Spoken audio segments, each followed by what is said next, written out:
Good evening, this is woodblock printmaker David Bull here at my carving bench in our Asakusa shop. This is a place I've rarely had a chance to sit in recent months, but it's the most appropriate place to do tonight's video, because in this episode I'm going to introduce you to one of the old carvers I knew many years ago. Something happened the other day that brought him back to my attention, as it were, and I think our fans might like to hear the story.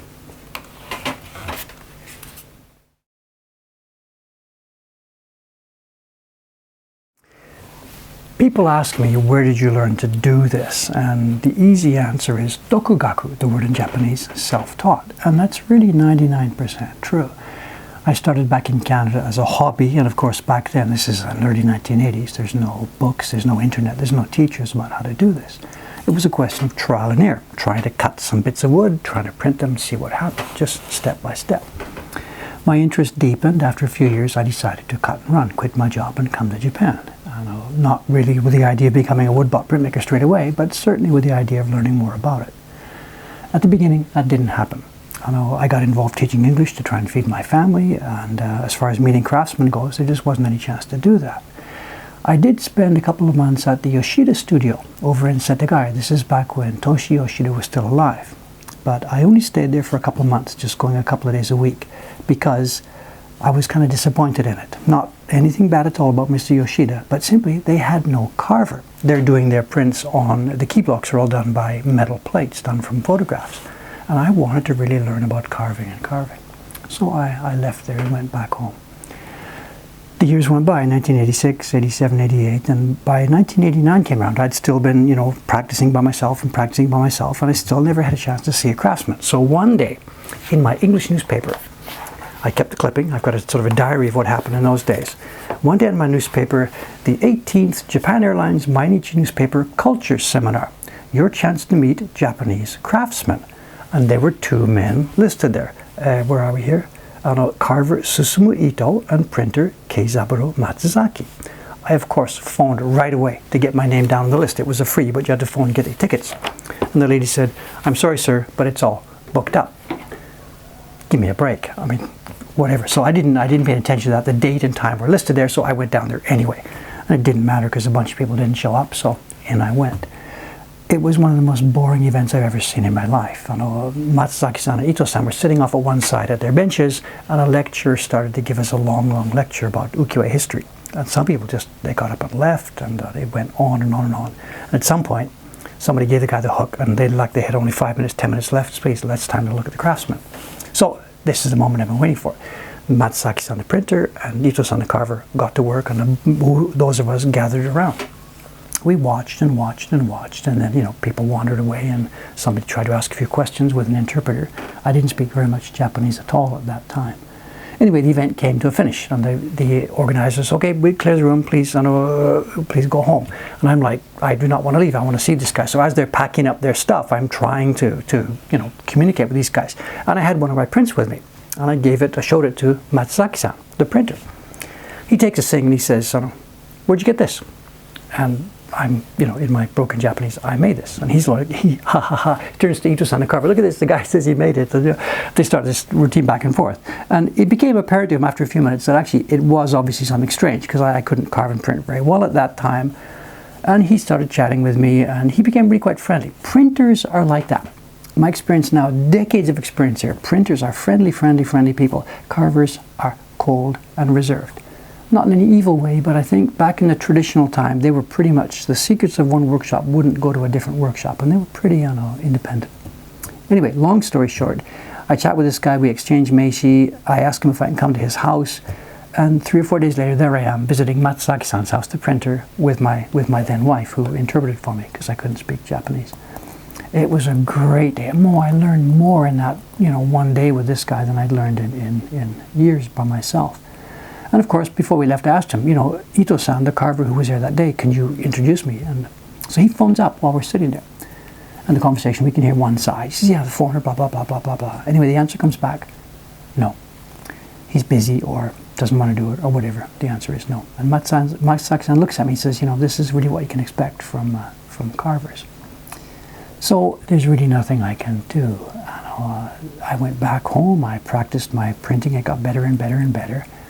As far as getting in touch with a carver, there was nothing I could do.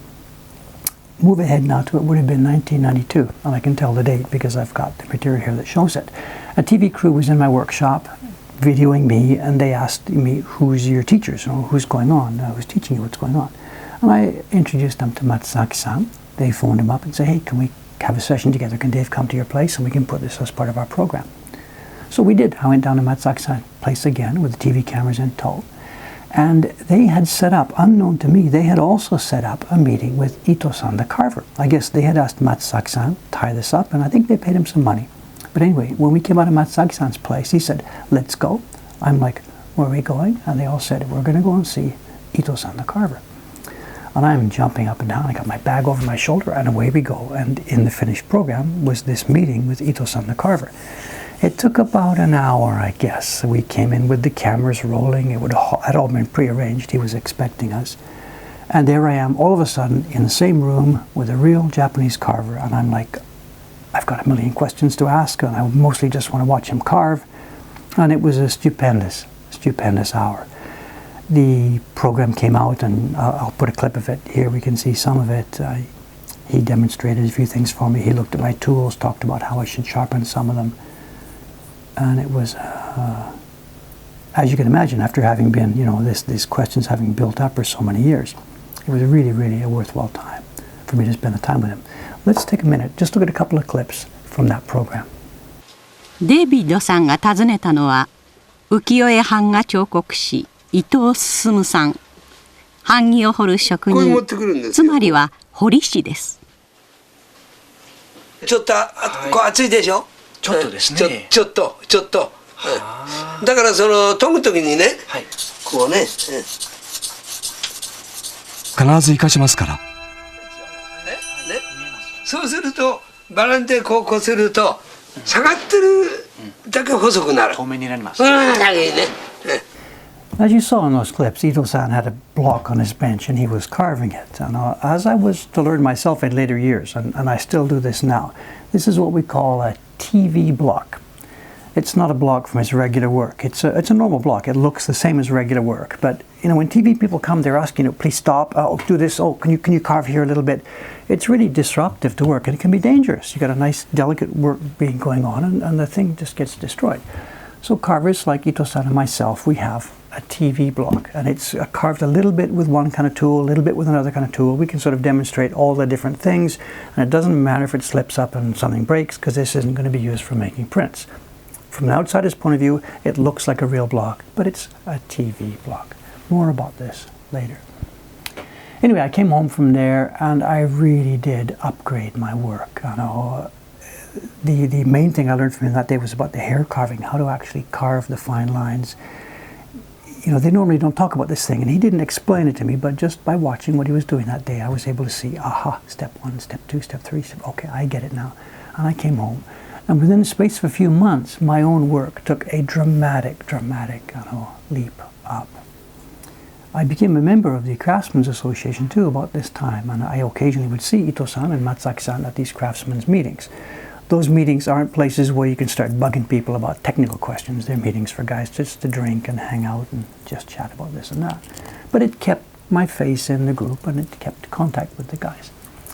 I asked Ito-san sometime, a couple of times actually, my Japanese got better, and I asked him, can I come and can see you again? Can I ask a few more questions? And always his answer was the same. Sorry, Dave, no, I don't do that. So, no problem. We roll along to 1998, and the same TV crew were back in my workshop, this time with a different motivation. They were trying to do a 1-hour documentary on my 100 Poets series. That's the series of prints that took 10 years. And they had the idea that to use film from that previous meeting with Matsuzaki-san and Ito-san, and then now, this was whatever it was, 5-6 years later, go back to those two guys again with some of my new prints. I could show them how much I've improved. They could teach me a bit more, and away we would go. So we did. We went back to Ito-san's place again. This will be in 1998. Knock on the door, in we go. They've paid him to let me in here. There's another TV block on his desk. It's a different one, and we talk about things. And this time it wasn't so much hair carving, it was a calligraphy. He gave me some hints on some calligraphy. There's a way that you carve lettering where there's a real difference between the front of the character and the back of the character. And I'd been stumbling toward this by myself. Excuse me. I'd been stumbling towards it by myself, but to get an actual elucidation of how it worked. was really, really valuable to me. The TV company then had one more idea. Let's get a bunch of the guys together from the Craftsmen's Association, get them in a room together, Dave can show them his work, and they can all chat about what's going on. This was just as we were coming to the end of that 100 poet series. So there we go. One evening I find myself in this room. We drink a little bit, we chat a little bit, show some of the guys my work. Some of them hadn't had a chance to see it before.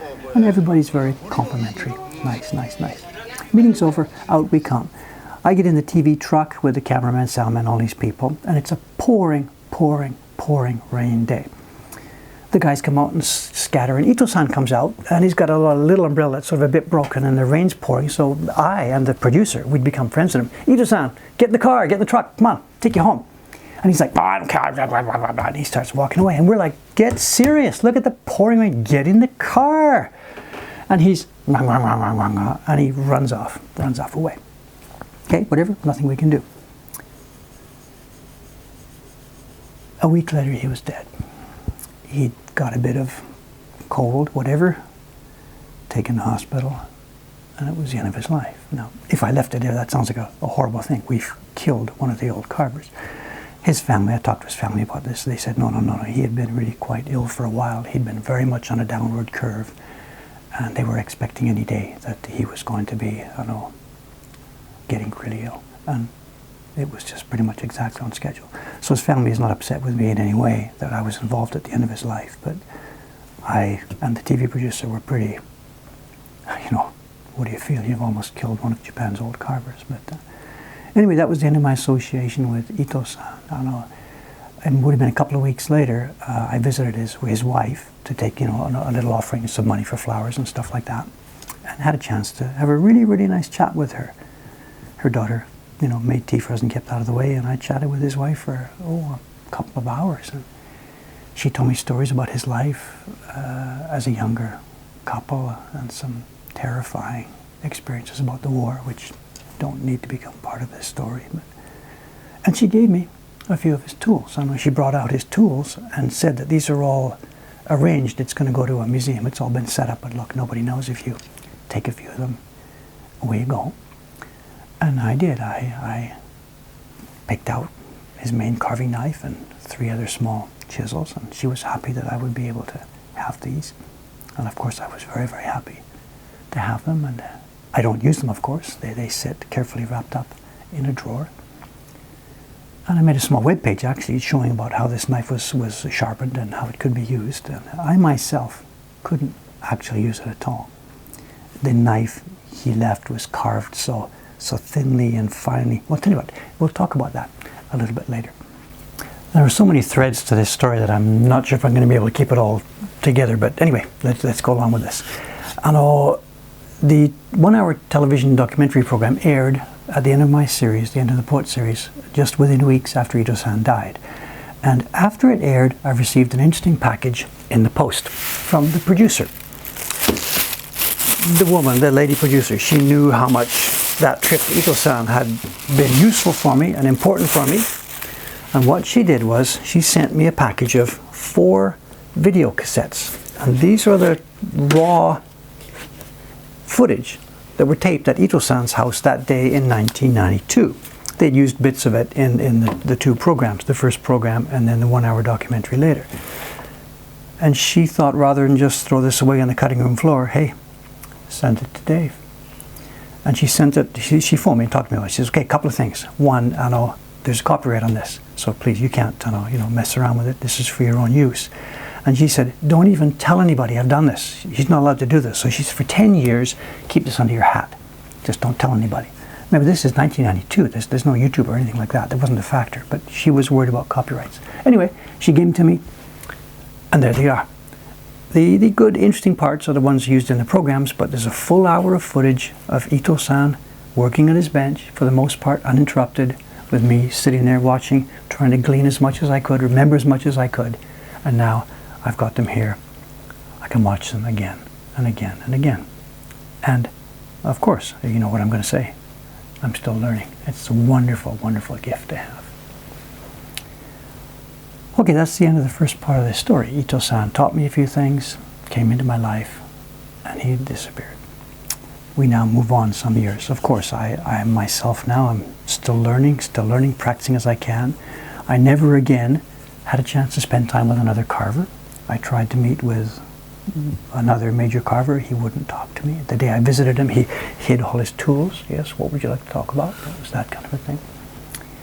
So I'm going back to self-learning and self-progressing. No problem. Where do we get to the next part of the story? It's 2010. I've been making prints. I'm really getting kind of good at this. I'm moving along well. And NHK asks me to do a program together with Peter Barakan, one of their major interviewers and program hosts. Really, really nice guy. We sit down and talk about what the program's going to be. It's going to be a half-hour program about my work and what I do and how I do it and my history and everything else comes up. And the producer and Peter and I were talking about what sort of topics we could talk about in the program. And the producer heard some of my episodes about, the carver Ito-san and whatever.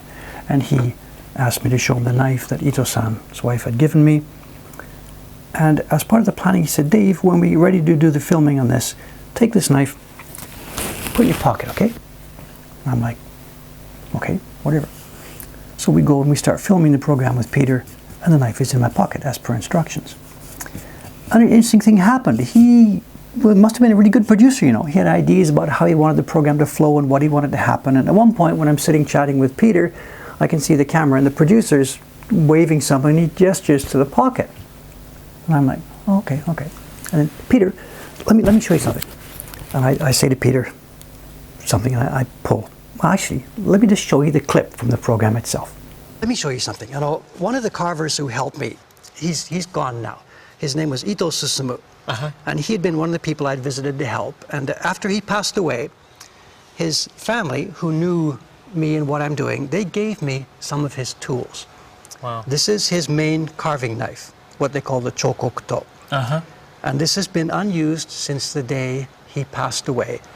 And I look at this now, and compared to the one I use, mine is rough and strong. His is just delicate beyond belief. Really? There's that much difference? Is a very important point. When you think about any field whatsoever, maybe sports or anything, the young people, they do things with power and vigor and strength. But look at the old people. They do it with not physical energy and physical muscles, but they do it with finesse and experience.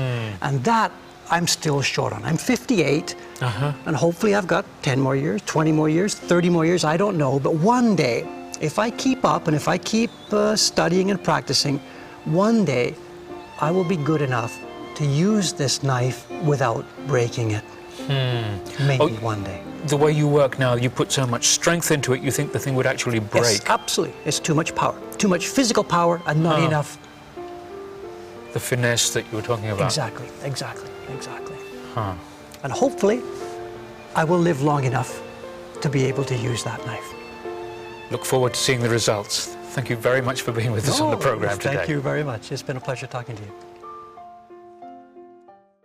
Wasn't that a perfect way to end the program, And I don't take any credit for it. I was just telling stories, but the producer had really had a clear idea about how he wanted to finish this thing off. But after I saw the program aired, I didn't really remember what I had said while I was making it, but after the program aired, they sent me a copy and I could see it.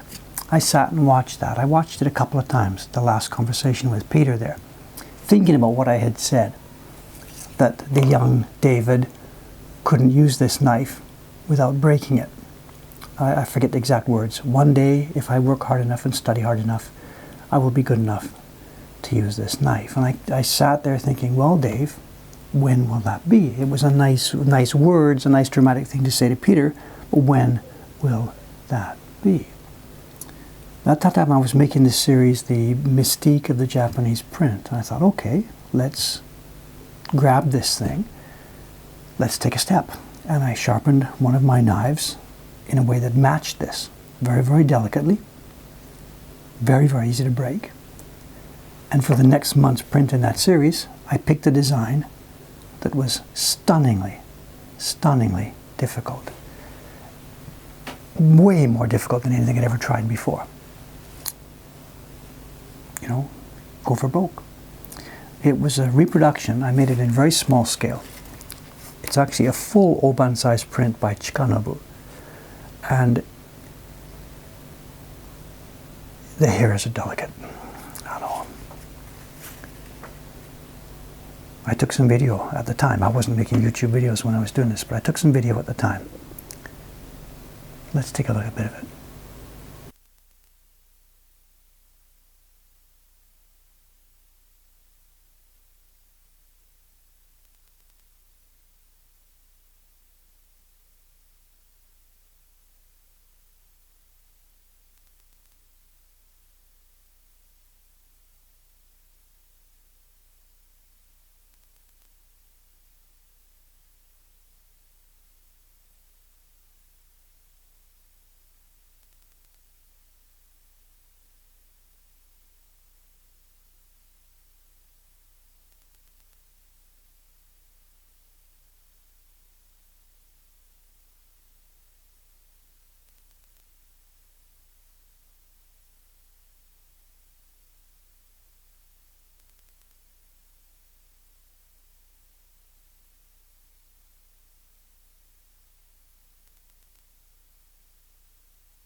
The print came out very well. I know. I sit here now telling you this story. This is 6 years later, I guess. And I tell you with mixed feelings, so I don't think I can do this anymore. I know. I'm 65, which is not so bad, but I'm losing the edge of this, especially considering I don't carve so much every day anymore. I know. So this little print might turn out to be perhaps at least the most delicate and fine print I've ever made. I'm not really sure. I don't know. Anyway, this story, I'm sorry, we're really rambling too much. I should have planned out what to say a bit more carefully. We're going to get to the good part now. A couple more years go by. I opened the Asakusa shop. This is 1.5 years ago. And there's a story you already know. You know, this carver's bench came because a gentleman saw the publicity associated with the shop. He knew about his father, the carver, and one thing led to another. Well, tonight's story is about a similar episode. A lady came in one day, about my age, I guess, with her husband and her daughter, and looked around a bit. And then she introduced herself. Ito-san's daughter and granddaughter. And I heard this and just jumped up and down. You've got to be kidding. I've never known who you were. And sit down and have some tea and let's talk about this and that. And we start chatting a bit and she's telling me stories and her daughter starts crying because there's stories about old Ito-san coming up and coming alive. And we had a great time chatting with each other for a while. They said their piece and went away. A couple of weeks later she comes back. And I guess, whatever, you know where this is going to go. She brought a few more tools that they'd had lying around the house that didn't get sent to the museum. They're a bit rusty because they weren't taken care of. I can clean them up and put them into service. She also brought a wooden bucket that he used for sharpening. And she brought a selection of small little wood blocks, just stuff that had been randomly left around the house. Useful or not, I don't know. And she brought something else. She didn't actually know what it was, but as soon as I saw it, I knew exactly what it was. It's Ito-san's TV block. And there on one side of it is the same hair carving that I watched on one spring afternoon in 1992. And I've looked at it. It matches exactly what we see in the video. It became finished. I guess it wasn't just my interview. He must have had different TV interviews over the time, and the block became finished. So he started another one. This also is TV block. And this is what I saw him carving in the 1998 visit. He was carving this calligraphy up here. And just before he died. This is his last work. And me and my associates here, we've been sitting here looking at this block. I have to mention, his daughter hasn't given this to me. It's a really important thing for them. But I asked her, look, can I keep this here for a little while because I have a story to tell? And she said, sure, go ahead. So I'll return this to her in a couple of weeks, and I'll return it to her along with, I'll make a DVD dub of that video so she can watch her dad and his knife carving this last little bit of calligraphy up here on this block. And that's a great circle here to come around. If I had never met him, I don't know, I was doing okay by myself. I'm very proud of my ability to do this by myself and challenge by myself. But I'm not such an idiot as to ignore. I really did learn a huge amount from him. And a few things he told me, one about hair carving, which I should make a video about to pass this on because other people just don't know this. There's a specific couple of tricks to do it. And if you don't know them, there's nothing you can do that will help you find it. But once you've seen them, now I get it. And I really should pass that information on. One last episode, which really tells the story by itself. He and I were chatting during one of these sessions, I don't remember which, and I had shown him my work.